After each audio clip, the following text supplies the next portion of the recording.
Pasta alla Puttanesca. This is one of these dishes that comes together really quickly. It's absolutely delicious. Let's get started.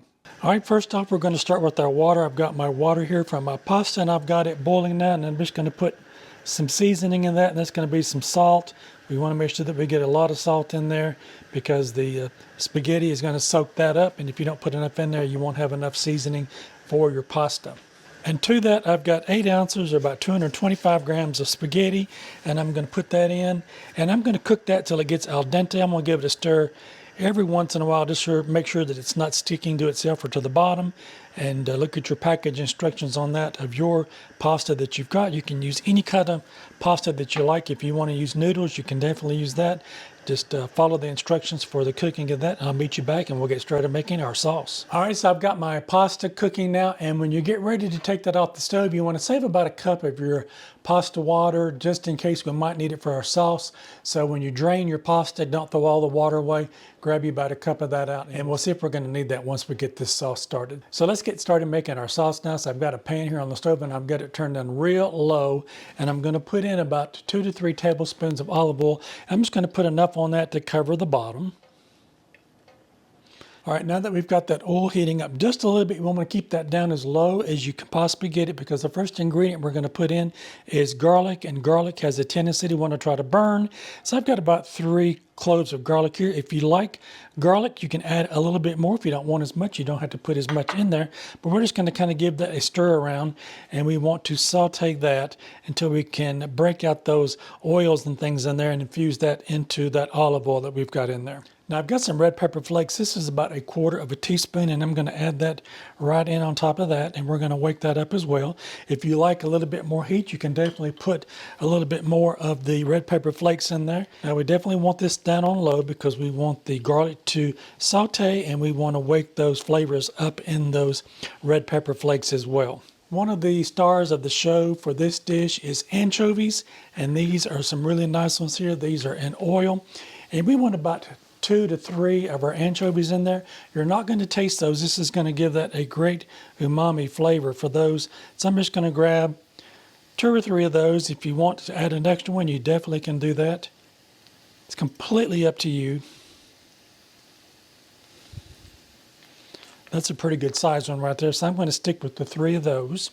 I'm going to take the spatula that I've got here, and I'm going to break that up into the oil and just keep stirring around that garlic. And these anchovies are going to disintegrate. You're not even going to be able to see those anymore in there, but it's going to add such great flavor to this dish.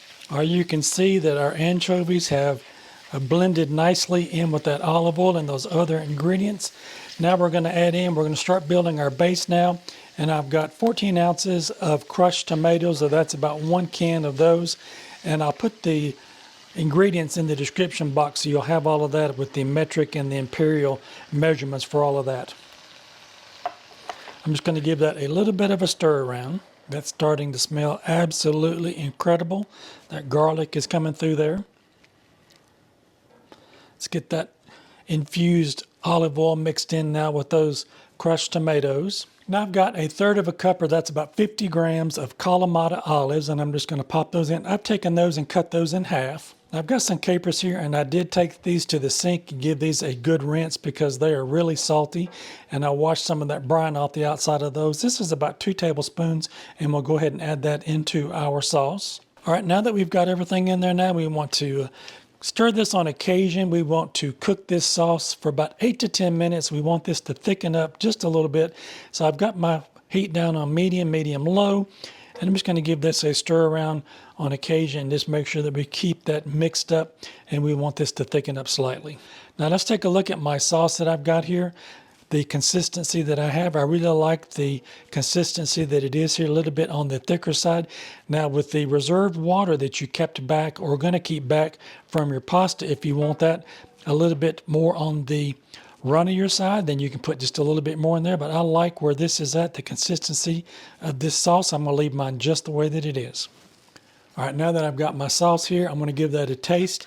And I've not put any salt in it as of yet because the capers have salt in them, and so do the anchovies. So definitely check it now for seasoning and season to taste. If you need to put more salt in it, you can. Pepper, whatever you like. At this point, this is when you want to do that.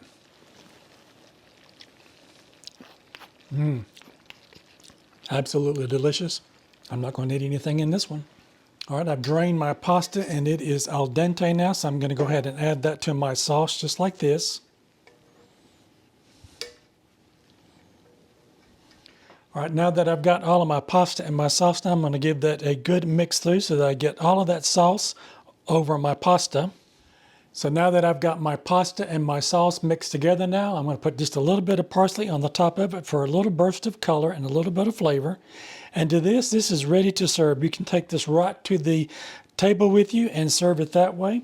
This looks and smells absolutely incredible. Let's get a little bit of this out and put me some on a plate. Look at that. That looks absolutely delicious. So now I've got me some out on this plate. Just put a little bit more of my parsley on the top. All right, so I've got me some Parmesan cheese here. I'm going to grate a little bit of that on my dish. That looks absolutely delicious. Let's put a little bit on the top of our pasta and our sauce. And with that, you can take that to the table with you as well and add as much as you like. I've got a little bit of lemon juice here. Let's put a little bit of that on the top. That adds such flavor to this. And we'll squeeze some over the main dish here. And let's give this a taste test and see what this tastes like. This looks absolutely delicious. Let's give it a try.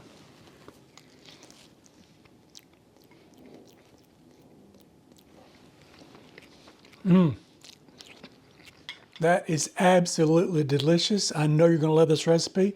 If you've ever had pasta alla Puttanesca in the restaurants, you can make it at home. You can see how short a time it comes together. This is one of those meals that's absolutely delicious and quick on time. If you like this content, maybe you might consider giving me a thumbs up. I would really appreciate it. And while you're at it, check out one of these other two videos over here on the side. You might find something else you like. Don't forget to like, share, and subscribe. Leave me a comment. I want to hear how your dish turns out, and I'll see you in my next video. Bye-bye now.